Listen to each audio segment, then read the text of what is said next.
Let me introduce the book Henry and Mudge, the first book. Enjoy your reading. Henry had no brothers and no sisters. I want a brother, he told his parents. Sorry, they said. Henry had no friends on his street. I want to live on a different street, he told his parents. Sorry, they said. Henry had no pets at home. I want to have a dog, he told his parents. Sorry, they almost said. But first they looked at their house with no brothers and sisters. Then they looked at their street with no children. Then they looked at Henry's face. Then they looked at each other. Okay, they said. I want to hug you, Henry told his parents, and he did. Mudge. Henry searched for a dog. Not just any dog, said Henry.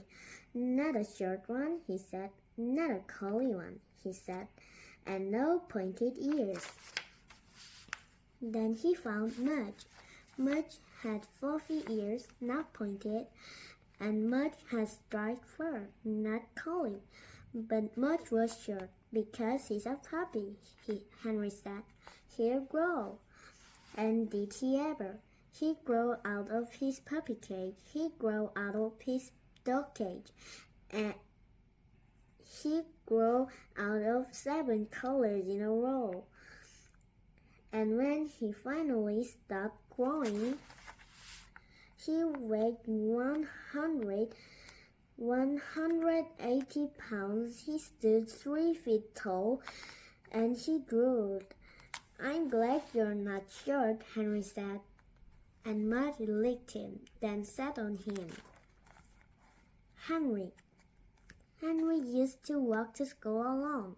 When he walked, he used to worry about tornadoes, goats, biting dogs, and bullies. He walked as fast as he could. He looked straight ahead. He never looked back, but now he walked to school with Mudge. And now when he walked, he thought about vanilla ice cream, rain, walks, and good dreams. He walked to school, but not too fast. He walked to school and sometimes backward. He walked to school and patted Mudge's big head happy. Mudge loved Henry's room. He loved the dirty socks. He loved the stuffed bear. He loved the fish tank. But mostly he loved Henry's bed, because in Henry's bed was Henry. Mudge loved to climb in with Henry. Then he loved to smell him. He smelled his lemon hair. He smelled his milky mouth. He smelled his soapy ears. He smelled his chocolate fingers. Then he put his head by Henry's head. He looked at the fish tank. He looked at the bear. He looked at Henry. He licked him. And he fell asleep. Mudge. One day, Mudge took a walk without Henry. The sun was shining. The birds were flying. The grass smelled sweet. Mudge couldn't wait for Henry, so he left. He went down one road, sniffing the bushes, then down another road, kicking up dust. He went through a field, across a stream, into some pine trees, and when he came out on the other side, he was lost.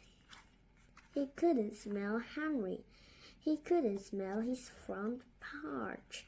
He couldn't smell the street he lived on. Mudge looked all around and didn't see anything or anyone he knew. He went a little, alone without Henry.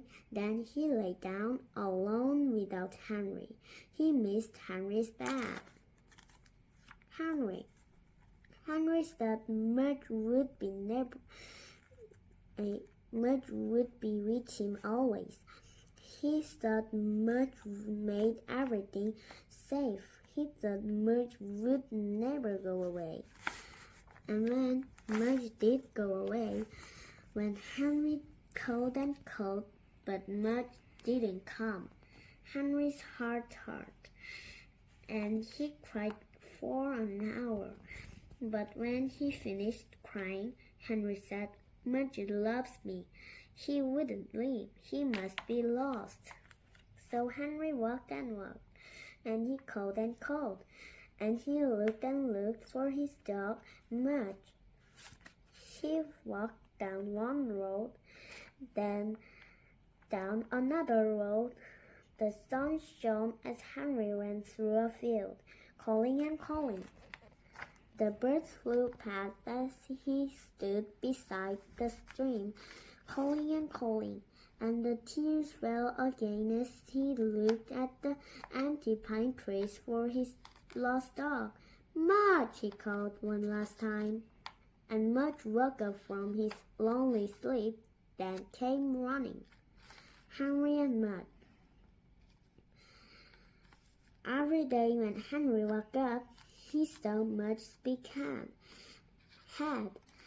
and every day when Mudge woke up, he saw Henry's small face.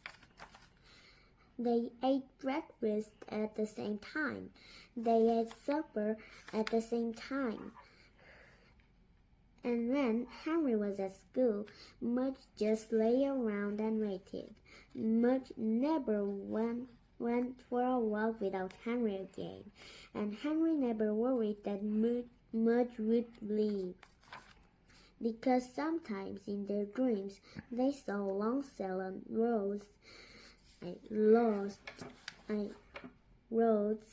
big white fields, deep streams, and pine trees. In those dreams, Mudge was alone and Henry was alone. So when Mudge woke up and he knew Henry was with him, he remembered the dream and stayed closer. And when Henry woke up and knew Mudge was with him, he remembered the dream and the looking and the calling and the fear, and he knew he would never lose Mudge again.